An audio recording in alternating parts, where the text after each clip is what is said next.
What's going on, guys? Traversal ENT in the building, back with another one. All right, let's touch today's subject real quick, yeah. So first and foremost, I want to shout out Rev, right, from Lit House, and I want to shout out DKM all the way from Scotland, right. So these guys do an amazing job, and I listen to the stuff that they put out there. It's even the live stream I was paying attention to. They had a great conversation about LiAngelo Ball that I want to get into and give my breakdown of it. All right. So that's what this video is all about. So if you're interested in hearing more about it, stay tuned, stay listening. Do the right thing right now. Hit the like button, hit the subscribe button, and let's smash the algorithms to bits, right? Now, one thing that threw off Rev, and let me just say this about Rev in case you don't know, yeah? He is the master of hooks, yeah?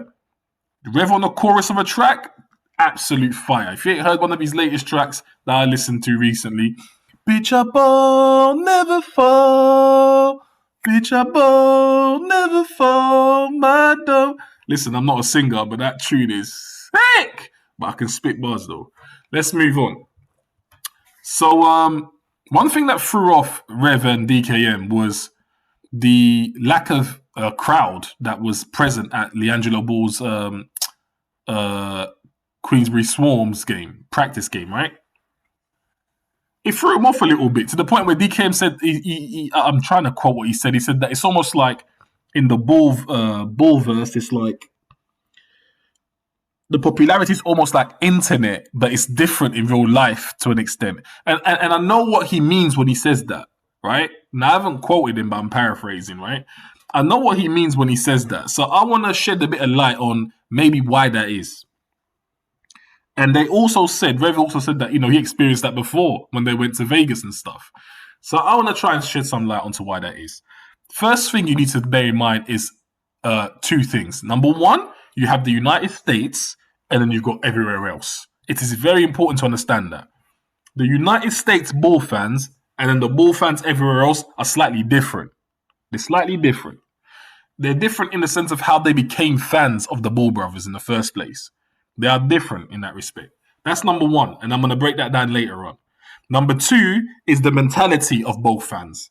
The mentality of the fans in the United States, they have what I call a delivery nation type mentality. Delivery nation. Convenience is key to the fans in the United States of America. Convenience is absolute key. All right? And that's why I call them delivery nation. Because if they can get whatever it is they want delivered to them, by all means they will do. So what does that mentality look like? It's like the fans will be there in the States, in the comfort of their home, knowing at the back of their head, DKM will go down there, or Rev's going to be down there. They're going to record the footage. Someone will put it up on YouTube. I'll be able to see it. They might live stream it. We'll watch it in the comforts of our own home. Do you know what I'm saying? Delivery nation. So that delivery mindset does hold, supporters and fans back from turning up to all the little games, big games, not big games because they do come to the big games, but LiAngelo Ball's practice game with the Swarms. It's this delivery nation mentality that is prevalent in the United States. Now, when you contrast that with the rest of the world, Europe, Australia and stuff, they're not quite similar-minded. That's straight away. One reason for that is because the US is more lit than the rest of the world.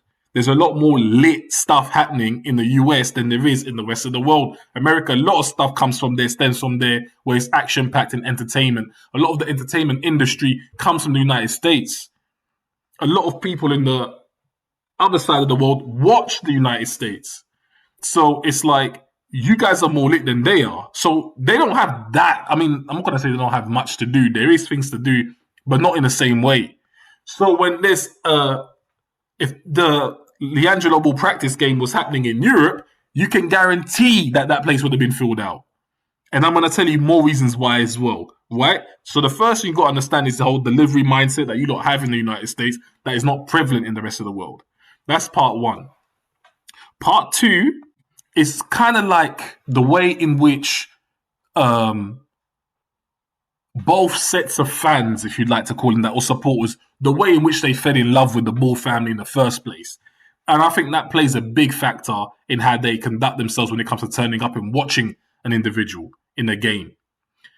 In the United States, they were known from Chino Hills to the hardcore fans. For those who didn't know the Bull fans from back then, they really discovered about them with Lonzo's hype, with Lakers and whatnot. And that's, for many people, that's when they first started hearing about the Bull family, right? At that point, when Lonzo was being hyped up by LeVar to be Steph Curry with a whatever range vertical, LiAngelo was in UCLA. So, yeah, I mean, some eyes on him, but nothing significant. And LaMelo was tipped as a young one who's eventually going to be good enough to be able to join. So some people found out about the Ball family that way. But not long after that, not too much long after that, the reality show hit. Ball in the Family. A lot of people developed a relationship, be it on-screen relationship, with the Ball brothers through the show in the United States. That is the honest truth. It wasn't that there was... I mean, there are some who did, the hardcore fans, but a lot of the other ones, through the show, they developed they saw the personalities of the Ball boys, and then they started really appreciating them.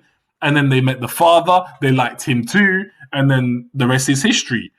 From that moment on, they went and done their research and saw, oh, you know what? They've been tearing it up in Chino Hills. Oh, you know what? This happened, that happened, JBA happened, da-da-da-da. Bring it over to Europe and this side of the world now.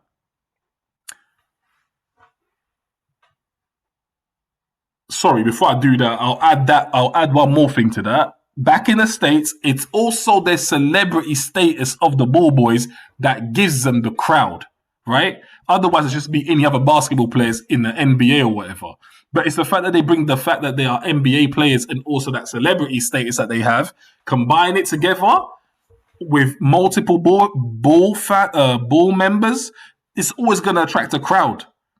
All right, it's always going to attract a crowd because that clout is heavy, strong. The presence of clout is very strong amongst them.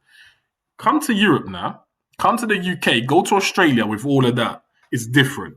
When they arrived in Europe to play in the Lithuanian league, the Lithuanians weren't looking at them like, oh, we are starstruck by these celebrities that have arrived here. Absolutely not. They were tipped as a couple of Americans are coming to play for, they want to play in our league. They're probably arrogant, probably think they can show us a thing or two. Let them come over. We'll see who they are. Who are they? Like I said, there's not that much happening in those countries, right? So Americans coming over to play in their league is a little bit of it makes a little bit of noise. Then they found out that actually they're coming with a whole circus of celebrity, as in like film crew, recording. They'll be recording a live TV, a live reality show throughout the whole stay. Now you're actually making noise in Europe. Now you're becoming famous in Europe for different reasons. Not just... So now they're looking at you with a different type of lens. Like, okay, so you lot are basically celeb/ballers. Let's see what you lot produce. It wasn't the fact that there were celebs or anything like that that had them excited in Europe, that Europeans got excited for. They wanted to see what these guys were capable of doing. Now, what worked in the Ball family's favor was that they balled out when they were in Europe. Jello was doing his thing. Every European team that set their eyes on LiAngelo Ball said that this player is a very good person to have in our team, is a great addition to have. They appreciated LiAngelo's skills. Even the coach said that LiAngelo is a proper professional basketballer. The guy's got talent. He can shoot the ball very well. What they said about Melo was young, flashy, brash, still have to develop, but young. And he was very young, right? I mean, you had girls trying to get LiAngelo's number in Europe, in the press conference, right? So Europe fell in love with the two Ball brothers because of what they saw them do. So at this point now, they're seeing them do that, and yet they're still recording the live TV show and showing the whole world parts of Europe. Jello, Melo walking down cold ass streets of Lithuania made Lithuanians happy to see that, because it's thinking, you're still putting us on the map out there. You're still showcasing our country out there. You're still showing that we got personality over here too. Yeah, we know how to support people too. All the pop-up shops that were done was always packed out. Queues were always flooded. Because at this point, Europe started falling in love with the Ball family, in my opinion, for the right reasons. Yeah, they saw what they did in the court, and the stardom was now starting to rub off. The celebrity status was now, they understood why these guys are celebs. And one more factor that you're not taking into consideration is that, unlike in the United States, families, especially with certain demographics, it's a dysfunctional place in America. Family in Europe is a very strong unit. Europeans have a major appreciation and respect for family like Americans have never seen. Okay, like you lot have never ever seen straight away. It's not even comparable. Do you understand what I'm saying? So they appreciated LeVar's vision, what LeVar was doing with his boys, the fact that dad is also his supporting. You see, Europeans could appreciate all of that. They really could. Even Londoners appreciated that. So they developed a fondness for the ball boys that is different, very different. It feels different. So I'm not surprised that if a Jello's working out, you might not get a flooded stadium. But on the live stream, you're going to get a lot of people because they're coming from everywhere. They could be coming from the States. They could be coming from Europe. They could be coming from England or Australia. Because the fans there, they have different mindsets. The fans in this part of the world outside of the States, they're not delivery people. They will turn up. When LaMelo Ball went to Australia, done pop-up shops and whatnot, the queues for those pop-up shops was like, I've never seen that before for a basketball player, an unestablished basketball player. It's the kind of queue you would expect if Michael Jackson walked into HMV back in the day. Do you understand what I'm saying? Now, that is support. Now, at this point, they're supporting him because of his game, because he's done it in 2 places now, and they're also supporting him because of his celebrity status. Now, the guy's becoming cemented in this part of the world. Now, do you think, and let me say one more thing, in Europe, Jello is probably bigger than Melo. This is what you don't understand. In Europe, LiAngelo Ball has a body of work that is appreciated over LaMelo Ball's work. It's not until LaMelo went to Australia and back to the States that he then developed a body of work that was weightier than his brother's work. So Jello is highly respected in Europe. There's no way he'll be having a practice game and the stadium not be filled. It's not happening. Not on that part of the world. That stuff can only happen in the States. Why? Because in the States, you don't need more than just a basketball. You need to add a celebrityness with them. So if you got LeVar there, he's a big personnel. That's clout. You got LaMelo there even watching. That's even more clout. Americans will get up and go. Because that's too much clout for them to try and rely on the delivery business. Send it over to the YouTube so I can watch it from there. Now, that's too much clout. And when you got clout, you got crowds. And when you got crowds, you got fans. And when you got fans, you got energy. And when you got energy, you got girls. It's just too much clout. But you don't need half that clout when you're on this side of the world. You don't need half that clout. Because the way they fell in love with the Ball Boys was different to how Americans fell in love with the Ball Boys. So it is a weird dynamic. But it's not, and I do understand what Reverend DKM was saying when they're like, it's different in real life. It is, but it's all geographically based. In my personal opinion, it's all geographically based because I guarantee you, Jello Ball doing that same thing anywhere in Europe would have been a packed out house. Yeah. And that's why the live streams were high. You lot got over 11,000 people watching it, though there was less than God knows how many people in the actual stadium watching the practice game, right? And that's what I got to say about it. The dynamics are very different. There's 2 sets of fans there. The dynamic is different. The Ball fans, the Ballverse, it's an interesting, it's very global. It's very, very global. All right? It's very global. It's interesting. And I'll say one more thing. Even Triple B's Big Baller brand is more respected in Europe than it is in the States. That's a fact. Europeans respect Big Baller brand because they saw a company that came in there, invested in some of their companies, Vitaltus, yeah? Gave it life. Gave the city something to talk about. Created revenue for the city. They were able to sponsor it in one of their big games that they had. I can't remember who it was against. I don't want to make up fake names. People wanted the merchandise. LeVar couldn't stop doing pop-up shops. In UK, people wanted the merchandise. Do you know? People turned up in the pop-up shops too. And bear in mind, Jello and Melo couldn't even speak the language in Lithuania. Yet they gathered a mad. They by the time they were done, they had created a good amount of fans. Yet they couldn't speak the language of the land that they were in. Do you get the point I'm trying to make? The fans, there's different type of loyalties, a different type of motivational factors that get them to come to the stadiums.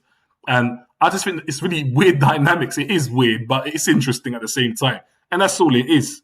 That's all it is. But yeah, Greenborough Storm, if Lamelo was watching the game, LeVar was there, the place would have been packed out. Because the clout just, it wasn't enough clout for American fans to get up and drive and go down there. I mean, let me be honest with myself.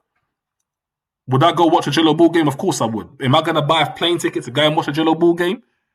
No, I'm not going to do that. Because it's far too much of an inconvenience for me coming all the way from the United Kingdom. Yeah? But if I was living in the United States, regardless of what state I was in, I'd do it. But you see, I'm one of them fans that's coming from this part of the world. American fans are not quite the same. They need a bit more clout, a bit more fandom, a bit more celebrity status attached to things for them to be moved. I think I've made my point. Controversial ENT signing out. Peace out, guys.